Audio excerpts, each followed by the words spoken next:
On va parler de Gundam pour la dernière de la saison. Et du coup, pour la première de la saison prochaine, je vous reparle de Gundam. Histoire de, tu vois, histoire de voir si tout le monde a fait ses devoirs. En fait, il a compris. Il faut faire comme Chris. Lavage de crâne, bourrage de crâne, on enfonce le clou comme ça jusqu'à que ça rentre. Comme ça que ça rentre. En plus, il y a eu beaucoup d'annonces Gundam, mais on vous en reparlera plus tard. Donc on va commencer par vous parler de ce qu'il y a autour de l'univers Gundam sur la Japan Expo. Moi, j'ai repéré 3 stands principalement. Je sais pas si tu peux me confirmer. Mais on va commencer par le stand de l'association dédiée à Gundam, qui est l'AEUG, l'association pour l'essor de l'univers Gundam. Et je vais laisser Jean-Philippe nous en parler, vu que c'est son association.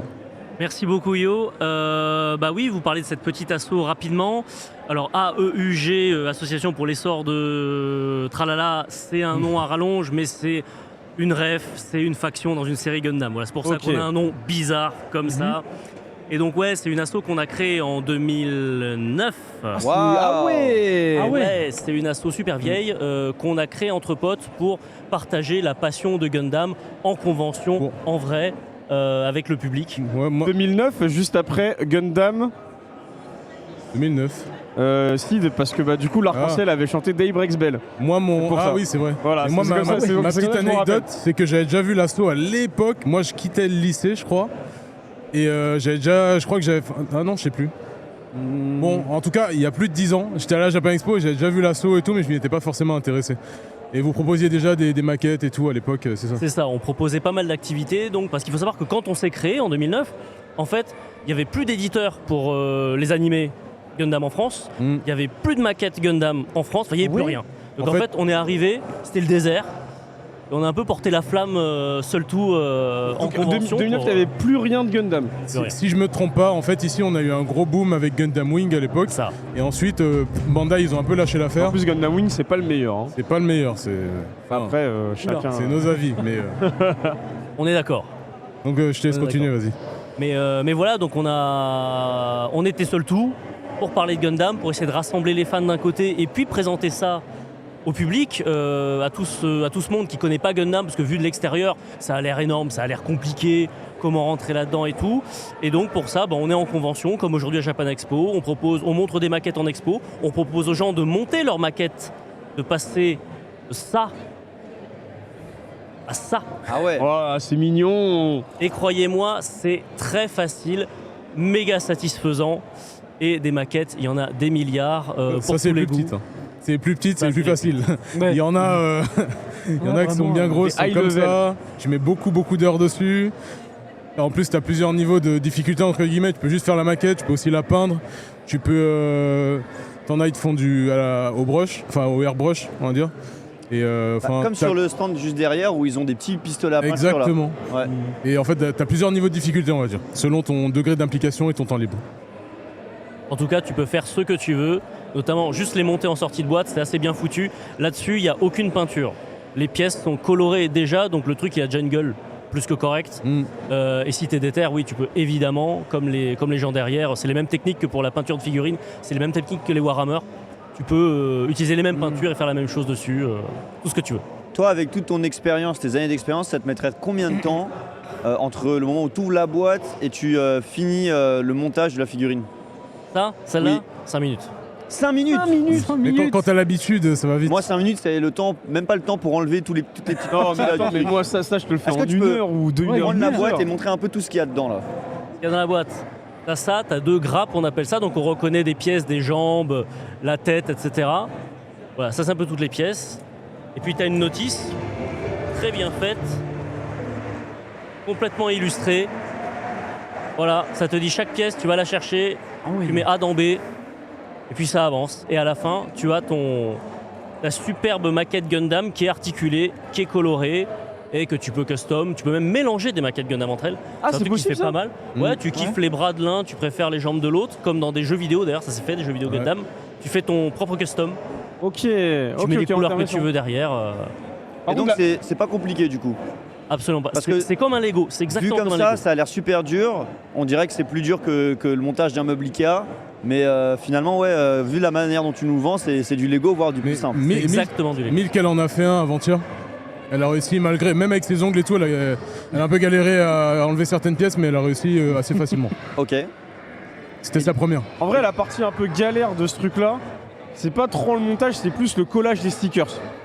Personnellement, je sais pas si on en avait déjà parlé Romu dans On a un déjà parlé, ouais. Et puis, dans un Tomo React. ouais. Moi j'avais acheté un Eva 01 Ouais. de Evangelion et je crois qu'il fait cette taille avec la plateforme. Milk elle l'a aussi chez elle. La partie stickers, c'est la partie la plus galère pour les maquettes parce que les stickers Pourquoi ils font 0,1 Ils sont mm. minuscules. Ouais, ils sont C'est minuscules. minuscule, gars. C'est Ah ouais vraiment des stickers. Et des fois, Tu le prends avec une pince. Ouais, une petite Des pince. fois, t'as ouais. juste des petits points, tu vois. Par Ouais. exemple, ici, sur les points du. Ça là. Voilà. Pour cette Ah ouais. maquette là, t'en as 2. Ça va, misérable. 2. Des fois, il y en t'en a as Tu les sur mets avec les les doigts ou là tu vas prendre ta pince à épiler pour être bien précis? Ah, pour être sûr, ouais, tu prends un cure-dent ou une pince. Tu prends Ok. une pince et en plus, franchement, si tu places mal, Ouais. Ah, Oh la tu peux plus le vache. C'est retirer. quoi les outils qu'on a généralement pour les maquettes? Les Qu'est-ce qu'il nous outils. faut pour bien monter sa maquette? Une pince coupante qui est faite pour le plastique, comme les Warhammer, d'ailleurs, Une c'est exactement le Blood même matos. La bonne pince coupante qui te permet de pas y aller comme un barbare à la main et d'abîmer ta pièce. Tu coupes net. S'il y a un truc qui dépasse, des fois, il y a du plastique qui dépasse, tu limes ou tu vires au cutter ce qui dépasse. Et en fait, avec ça, allez, tu rajoutes la petite pince pour les stickers, t'as tout. Enfin, t'as Ouais, vraiment c'est- tout ce faut qu'il pas faut pour grand-chose. commencer. Et du coup, tout cet équipement et même une figurine ou tout ce qu'on peut trouver dans l'univers, où est-ce qu'on pourrait l'acheter, nous, Français? Alors j'espère que la réponse pitié me dit pas Amazon, donne-moi des Non, boutiques. mais je vais y répondre après. Tu réponds après, excuse-moi, je te J'ai laisse mis- continuer. Non, t'inquiète, j'ai mis quelques liens, quelques images, t'inquiète, on va en parler. il y a quelques boutiques, ouais. Mais et est-ce que tu peux nous dire en dehors de tout ce qui est vis-à-vis du Gunpla, parce que le Gundam c'est pas que le Gunpla, c'est des animés, des jeux vidéo, bon surtout des animés. L'association, qu'est-ce qu'elle apporte? C'est beaucoup de discussions autour du milieu, des différents univers. Ouais. En fait, ce qu'on fait principalement quand on accueille des gens sur notre stand et pour parler de Gundam, il y a deux choses. Et un, les gens déjà fans de Gundam.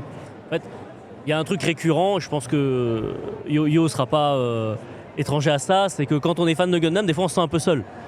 En France, on sent Seul dans qu'on l'espace. on rame un petit peu. Et en fait, la première fonction de ce stand qu'on propose, c'est que les fans de Gundam ils viennent et ils voient qu'ils sont pas tout seuls. Enfin, déjà, on est là nous. Et en fait, vu que tous les fans viennent s'agglutiner, on se rend compte, il y a des rencontres qui se font, des débats entre fans qui peuvent avoir lieu sur internet, mais c'est toujours plus sympa en live et on s'insulte c'est moins en live. Pour savoir notamment quelle série est bonne et pas bonne et quelle est sa préférée. Gundam, Il oui. y a ça déjà. Et ensuite, l'autre partie, c'est les gens qui connaissent pas Gundam. En fait, on les attire, on met des grosses maquettes bien clinquantes, donc les gens ils viennent, puis ils commencent à regarder un peu les illustrations et on vient leur parler, tu vois, comme des prêcheurs. Hmm. Avez-vous déjà entendu parler de Gundam? Oui. Voilà, c'est une phrase d'accroche. C'est ce qu'on fait. Et là, du suite, en fait, t'embrayes très facilement parce que c'est un univers hyper passionnant. Il y a tellement de séries Gundam différentes que t'en as dans tous les styles et t'as vraiment toutes les portes d'entrée possibles. T'as pas besoin de te farcir. Gundam, c'est une saga. Tu peux te dire, tiens, faut que je regarde 40 séries pour connaître. Non, il n'y a pas 1968. besoin de ça. Il n'y a pas besoin de ça du tout. Et donc, c'est ce qu'on explique aux gens qui ne connaissent pas vraiment.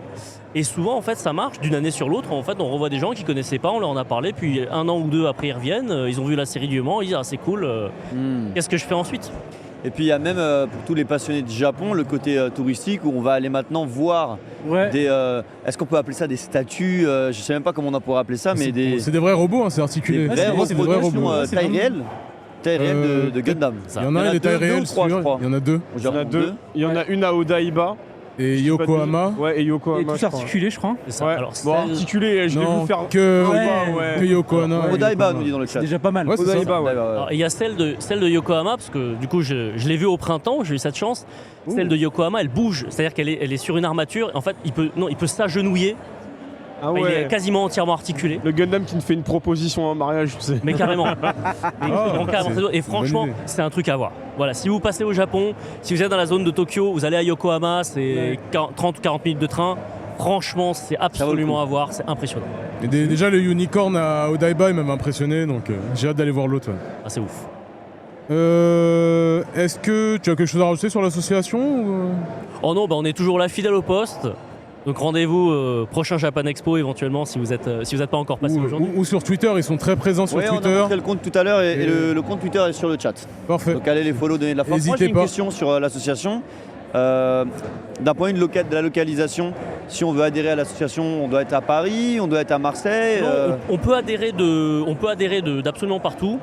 Juste, en fait, notre parti pris, c'est pas forcément de constituer un fan club et de faire des activités entre nous, c'est plutôt de proposer au public, vraiment à tout le monde, de s'initier à Gundam, aux maquettes Gundam et compagnie. Donc en fait, tu peux adhérer moyennant une petite cotisation ridicule. mais c'est plus pour soutenir en fait l'assaut que bénéficier de ces activités, parce que les activités sont vraiment ouvertes à tous. Le but, c'est vraiment de prêcher, de convertir, de montrer que Gundam, c'est génial. Parce que, en vrai, oui, Gundam, c'est génial. Et c'est pas pour rien que ça dure depuis plusieurs décennies au Japon et que tout le monde connaît Gundam au Japon et qu'il y a des statues de 20 mètres de Gundam au Japon. C'est pas un hasard. En fait, de mon point de vue, Gundam a le même souci que les comics en France, c'est qu'il y a beaucoup de portes d'entrée. On ne sait pas par où commencer et c'est assez complexe pour quelqu'un qui ne connaît pas.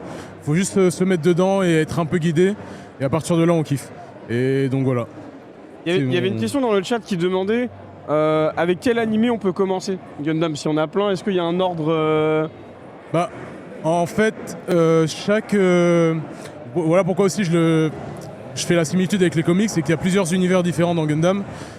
Et même sans se référer à la timeline, on peut prendre le truc en cours de route. C'est-à-dire n'importe quelle série, tu peux récupérer Gundam Wing, tu peux le regarder vraiment à part. Les sites, tu peux regarder de leur côté. Je sais pas si t'as peut-être des idées pour conseiller aux néophytes. C'est ça. Là, sur le coup. C'est celles que tu as citées, en fait, c'est les plus, à mon avis, les plus ouvertes. Donc tu as Gundam Wing, qui est le début de Gundam en France, qui se fait, qu'on l'apprécie ou pas, qui constitue une bonne porte d'entrée. Très bon opening, attention. Voilà. Très bon opening, effectivement, qui constitue une très bonne porte d'entrée. Il y a Gundam Seed, dont on a parlé, qui est en gros un remake du tout premier Gundam, mais plutôt année 2000. D'ailleurs, Gundam Seed revient l'an prochain avec un film qui a été annoncé il y a 20 ans et jamais fait. Et bah là, il revient. Ah oui, 20 ans. Ouais, 20 ans que c'est annoncé qu'on l'attend. Là, il revient. En retard, mais il est là. On a parlé de Gundam 00, qui est pas un univers fictionnel, mais qui est dans notre futur en 2300. Tu reconnais vaguement la Chine, les États-Unis et tout ça. Et enfin, il y a la toute dernière série qui vient de se terminer, Gundam The Witch from Mercury, avec un duo d'héroïnes qui affrontent un tas d'entreprises véreuses. Et tout ça, c'est disponible notamment sur Crunchyroll en démat ou pour les Blu-ray chez l'éditeur All The Anime. D'ailleurs, il y a eu depuis très bons pas retours, longtemps. hein. Il y a eu des très bons retours sur Mercury. Hein. Ouais. Franchement. Apparemment, c'était pas mal. En plus de ça, sur Crunchyroll, vous avez le dernier film qui prend place dans l'univers, le tout premier univers Gundam. Il n'y a pas forcément besoin de savoir tout ce qui s'est passé avant, mais c'est pas mal parce que visuellement, c'est le plus récent, c'est le plus moderne, le plus réussi. Et il y avait des OAV sur Char, les origines de Char Aznable, qui permettent aussi de rentrer dans l'univers Gundam et qui sont vachement intéressants. C'est pour moi un des antagonistes les plus réussis de l'univers de l'animé en général. Ok. Donc c'est pour ça que c'est assez intéressant. Ok. Donc voilà Pareil. pour vos initiations au Gundam. En dehors du stand de l'assaut, on a du coup, j'ai repéré 2 autres stands qui parlent de Gundam. Il y a le stand de Rise of Gunpla, qui est un shop relatif à tout ce qui est Gunpla, si vous voulez acheter des maquettes, etc. J'ai mis quelques images Dans ton micro, Yo. J'ai mis quelques images du stand. Et ils ont aussi un site internet. Donc il n'y a pas forcément besoin de venir sur Japan Expo pour acheter, mais ils ont des produits exclusifs et tout. Ici. Et ils ont pas mal de choix. Sachant que quand on parle de Gunpla, il y a les maquettes Gundam. Il y a aussi beaucoup de maquettes d'autres choses. Il y a des maquettes de Yu-Gi-Oh! Par exemple, là ils ont le dragon blanc aux yeux bleus. Il y a, comme tu disais, du Evangelion. Il y a quoi? J'ai vu du My Hero passer, du Pokémon, des trucs comme ça. Tu as des maquettes pour un peu tout en fait. Tout ce qui va être maquette autour de l'univers de l'anime et du manga, ils vont le proposer. Ok. Donc, voilà. C'est frappant parce que tu l'as dit, vous l'avez tous dit, même dans le chat, ils l'ont souligné, c'est un phénomène au Japon, Gundam. Moi, je compare un peu, Chris va être content, peut-être à Slam Dunk, qui est un phénomène au Japon. En France, il y a une toute petite communauté, mais elle est minuscule. Oui, comment ça rentre dans la Détective tête. Conan, au Japon, énorme phénomène intergénérationnel. Ici, on a probablement le dernier film qui sortira en France parce que il y a des gens qui sont pas contents. Et Gundam, je trouve que c'est un peu pareil. C'est quelque chose qui là-bas est vraiment limite ancré dans l'histoire et dans la pop culture japonaise. Et ici, qu'est-ce qui fait qu'il n'y a pas eu ça? Qu'est-ce qui manque? Qu'est-ce qu'il a manqué? Clairement, il y a un problème en France et chez le public français avec la SF en général et les robots en particulier. Les robots, c'est vraiment un truc très japonais. Tout ce qui est méca. Ouais, voilà, tout ce qui est méca. Et ça n'a pas vraiment pris. Alors ça veut pas dire qu'il y a personne qui aime les mécas en France. Au contraire, il y a plein de gens qui aiment ça. Il y avait ça avec les Super Sentai aussi un petit peu, tu vois. Ouais, Ça joue. En fait, il y a eu une génération en France où ça a plu, à l'époque de Macross, etc. Ouais. Et ça c'est un Goldorak peu... Macross et Pat Labor. Ouais, pas très Goldorak, bien. ouais. Et ça c'est un Goldorak, peu... Si on remonte à Goldorak, c'est quand même une série où à l'époque, il faisait 100% d'audience. C'est-à-dire tous les Ouais. gens qui avaient leur télé allumée en France, c'était sur Goldorak. Ouais. Donc tu peux dire, la France c'est un pays du méca et tout, et en fait non, c'est c'est complètement perdu. cassé la figure derrière. Ce qui est dommage parce que quand Gundam Wing est passé à la télé, c'était sur M6 au début des années 2000, en fait ça faisait plutôt des bons scores d'audience, donc ça aurait pu être le début d'un truc, et en fait il y a une histoire de M6 voulait promouvoir une chaîne du câble qui lançait, donc ils ont foutu la suite de la série dessus, que personne n'a regardé parce que personne n'a la chaîne, et ça a complètement craché la dynamique. Voilà, mais donc il y avait un moyen de faire quelque chose, mais il y a eu des choix un peu malheureux qui ont coupé Ok. l'herbe sous le pied Ouais, de c'est la vrai, c'est vrai. saga. Ok, et qu'est-ce qui me manque? Est-ce que tu penses qu'il y a encore un espoir pour qu'un jour, en France, ça devienne un phénomène et un énorme succès? Ou est-ce que ça restera quelque chose de niche, de personnes hyper passionnées comme vous? Et c'est notre travail d'y travailler. On est là pour ça. Je fais pas partie de l'assaut, mais on est là pour ça. Je suis d'accord, on est là pour ça. Ah, la On n'a pas le même propagande. maillot, mais on a la même passion. Clairement, on est là Exactement. pour ça. Et il y a beaucoup de grands fans de Gundam qui, comme toi, Johan, font de la propagande, ou même pas, ne font pas de propagande, mais sont à fond, mais ne participent pas forcément ou n'adhèrent pas forcément à des associations. Oh, je pense. Hein. Après, comme je disais, il y a deux pôles. Il y a les gens qui aiment vraiment l'univers, les animés et tout. Et t'as les gens qui aiment vraiment que les maquettes. Donc, faut réussir à allier les deux et à ce que tout le monde soit un peu sur la même longueur d'onde.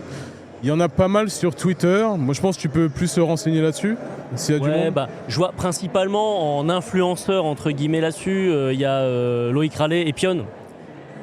Qui est vraiment un gros fan de Gundam et qui rate pas une occasion de spammer là-dessus. Il y a quelques youtubeurs comme Captain Groscha, mais lui qui est vraiment spécialisé sur le gunpla, la maquette en elle-même. Voilà, oui, en fait, tout ça devrait s'allier en quelque sorte, comme tu dis, mais bon, tant qu'on rame tous dans le même sens, et je pense que tous les fans de Gundam rament dans le même sens, parce que l'idée c'est de partager. C'est tout, c'est pas forcément de te dire aime la série que je préfère ou déteste la série que je déteste. Là, les fans de Gundam sont tellement peu nombreux et peu exposés qu'ils se font même pas la guerre entre eux. Il n'y a pas de querelle de chapelle en Ouais, c'est vrai. une bonne commu quoi. Ouais, Ouais, en vrai, c'est plutôt une bonne commu, commu. ouais. En vrai, J'ai- c'est plutôt une bonne commu. Malheureusement, j'ai l'impression que, tu vois, si je pense à la prochaine génération, ça va être vos gamins, ils vont être fans de Gundam. Bon, peut-être pas 100%, on va dire 60% si on a de la chance. Mais qu'est-ce qui va faire que ça va perdurer, que dans 50 ans, au Japon, ce sera toujours un carton, et ici, plus personne ne sache ce que c'est. Gundam, ils sont malins. Donc le navire amiral de Gundam, c'est des animés. À partir des animés, tu fais des maquettes, tu fais des produits dérivés, tu fais des mangas, etc. Et les animés, ils sont malins, c'est-à-dire que ils continuent à faire 2 chaînes de prod d'animés, Gundam. Ils te continuent à faire des suites du tout premier, pour que les fans de l'époque, ils aient toujours à Ok, manger. je vois, quoi, je vois voilà. la stratégie. Toujours ouais. à manger et toujours content, et voilà, quand t'es fan des vieux Gundam, t'es toujours servi en fait. Donc ça c'est vraiment cool, et ça construit encore plus, ça détaille l'univers à fond. Et d'un autre côté, tous les ans ou tous les 2 ans, ils te lancent un nouveau truc, un nouveau spin-off qui a rien à voir avec le reste, pour en fait raccrocher des nouvelles personnes. Et au passage, ils t'adaptent ça au goût du jour. Voilà, par exemple, la dernière série dont on parle, Witch from Mercury, c'est un duo d'héroïnes. Bon, je vais pas spoiler, c'est un duo d'héroïnes qui Ok. sont proches. Voilà, et donc ça, c'est novateur dans Gundam, dans l'animation japonaise. Et régulièrement, tu as des espèces de mises à jour comme ça qui font que Gundam, c'est toujours moderne en fait. Tu vois, c'est jamais périmé. Et grâce à ça, peut-être que pour l'instant, Gundam en France, c'est pas encore un phénomène, mais ça se trouve, tu as un moment, tu auras un alignement des planètes où la bonne série, elle va sortir, elle va rencontrer son public et bam, ça C'est peut ce que j'étais en train de me dire. En fait, je pense qu'aujourd'hui, il faut qu'il y ait vraiment par un scénario qui va accrocher ou quelque chose vraiment de novateur et de fou. Et pourtant, tu vois, vous l'avez dit, un Gundam, ça dure. Je crois que ça a combien plus de une cinquantaine d'années peut-être. C'est sorti à peu près en même temps que Star Wars, il me semble. Ouais, non 79, donc on est à 44 ans. Ouais, donc la longévité, elle est folle pour la licence, même si, encore une fois, il n'y a pas, il y a pas Bien ton micro. un boom de fou sur la licence Gundam. Il y a quand même des gens qui sont là, mais je pense qu'à un moment donné, ça fera beaucoup plus de bruit. Mais je pense qu'il faut encore trouver la licence qui fera le. On attend toujours. Il y a eu un film live annoncé avec Legendary Pictures, donc qui a Ah fait ouais. Pacific Rim et compagnie, et Netflix. Bon, alors on n'a pas trop de nouvelles depuis un moment. Il n'y a jamais eu de date de données, donc bon, on va voir quand ça sort. Mais ça, c'est annoncé par exemple. Donc, Ça pourrait être un tremplin, vu le succès de Pacific Rim à l'époque. C'est exactement ce qu'il dit dans le chat. Il dit, je ne pense pas que les mechas aient un jour une caisse de résonance assez forte pour que le grand public s'y intéresse réellement, mais la réponse de Tatsuma, Pacific Rim, ça avait bien marché en France dans mes souvenirs pour la partie mecha. Ouais. C'est ça. Puis tu dis, c'est pas tout à fait pareil, mais les films Transformers, ils font des Ouais. bonnes audiences, tu vois, au Ouais. ciné. Donc, je veux dire, les Français sont pas allergiques aux robots. Après, c'est pas les mêmes robots et tout. Mais il y a moyen de faire un truc. Après, faut y aller, quoi. Faut le lancer. Mais Transformers, ça a marché parce que les comics Transformers, ils ont été relancés, etc., etc. Donc il y a moyen de faire un truc. Il faut que le cinéma aide un petit peu ou les animés. Il faut juste trouver la bonne série. Voilà. Ok. C'est tout pour moi. On va juste avant de conclure. Il y a un site qui a été lancé récemment par Bandai, qui existait déjà aux États-Unis et au Japon, il me semble, et qui proposait des goodies de fou. Mais vraiment, au Japon, ils ont des goodies de malade. T'as des mallettes avec les logos Gundam dessus et tout. Et en fait, il vient d'être lancé en France. Voilà, c'est Premium Bandai. Et il y a des maquettes exclusives dessus. Donc pour ceux qui connaissent déjà ou qui veulent des trucs un peu différents de ce qu'on trouve en convention ou en magasin, jetez un œil sur le site, il y a des trucs sympas. Et sinon, il y a pas mal de boutiques sur Paris pour ceux qui viennent sur Paris.